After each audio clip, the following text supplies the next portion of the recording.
You can purchase bottled water just about anywhere, whether it be at the grocery store, gas station, or even your local baseball stadium on a hot summer afternoon. Unfortunately, many people don't think twice about where the plastic bottle will end up. On average, Americans consume about 167 bottles of water per person every year. That equates to about 50 billion plastic water bottles being used each year. With the United States recycling rate for plastic being only 23%, that means that 38 billion water bottles are being made each year. The emissions released during the manufacturing process of those 38 billion water bottles produce about 2.5 million tons of greenhouse gases from the release of carbon dioxide. Water bottles are relatively cheap and convenient for most of us, but what are the consequences to this cheap and convenient access to bottled water costing us in the long term? I believe that we all have a responsibility to conserve our planet. One way we can all participate is by recycling our trash. One of the biggest issues we face with recycling is that we simply don't recycle enough. There are many reasons why people don't recycle. However, one of the largest factors, I believe, is that the reward for recycling and the negative effects of not recycling enough are not immediate. I believe that it is difficult for people to make the connection between their daily recycling habits and those habits' consequences. I personally don't have much authority in this subject. However, the information presented in this speech is from respected scholarly sources in the environmental science community. Taking the time to recycle our trash is crucial. Even the smallest steps can result in the significant benefits for the environment.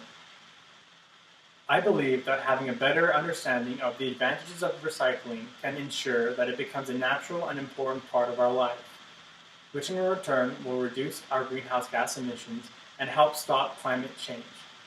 The problem is we just don't make a big enough effort to recycle our trash, and this trash causes greenhouse gas emissions, which warm up our planet. The link between the increase of greenhouse gas emissions and the way we dispose of our trash can be seen in a recent study conducted by the U.S. Environmental Protection Agency. The Environmental Protection Agency reported that greenhouse gas emissions emitted directly from our waste being burnt in an incinerator releasing carbon dioxide or being burnt in a landfill producing landfill gas, which is a mixture of methane and carbon dioxide, accounts for about 3% of the total greenhouse gases emitted in the United States each year. Now, 3% doesn't sound like a lot. However, the buildup of greenhouse gas emissions over time has been linked to global warming. This is because the emissions released from greenhouse gases trap heat, which result in the warming of our planet. An article written by NASA states that human activities are responsible for almost all of the increase in greenhouse gases in the atmosphere over the last 150 years. Now, it is clear that if we begin to recycle more of our trash, we can reduce the levels of greenhouse gas emissions we create. But why is it that we don't recycle more? Well, according to a 2011 public affairs survey, only half of adults recycle daily. Another third of respondents said that they have never recycled. I believe that one of the reasons we don't recycle more is because the reward for recycling and the repercussions for infrequently recycling aren't immediate.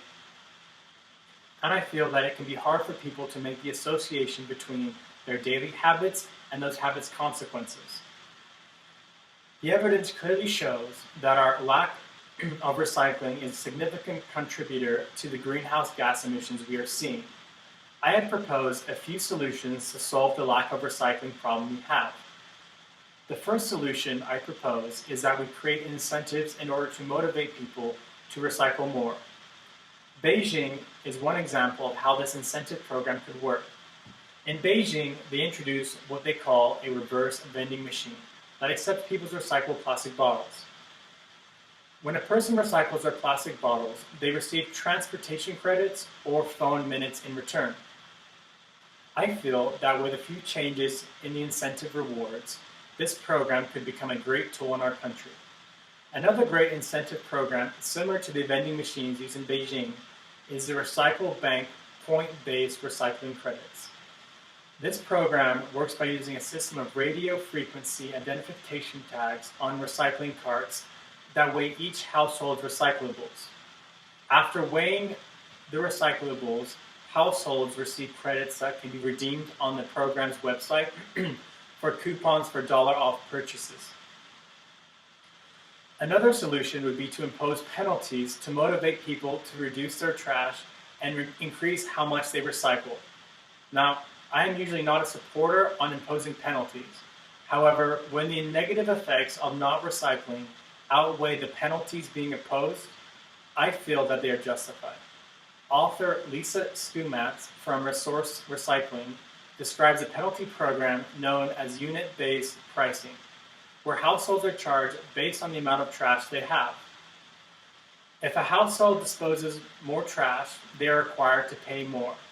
If that household decides to recycle the recyclables in the trash, they will be charged less for their trash.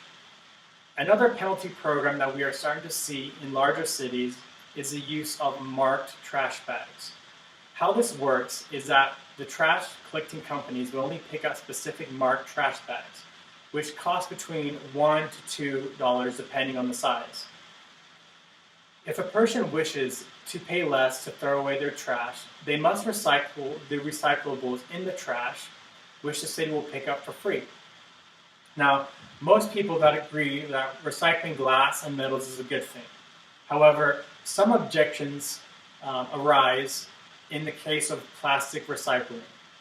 The objection lies in the fact that not all plastics are created equal, and when the different grade plastics are mixed together, the quality of the final plastic is not very strong. Recycling our trash is the first step we can make to contribute towards helping protect our planet. I strongly believe that if we all make an effort to implement solutions I propose, we can help reduce the amount of greenhouse gases we are emitting. As fellow citizens of this earth, I encourage you to take the first step towards helping create a better future for both our future generations and ourselves.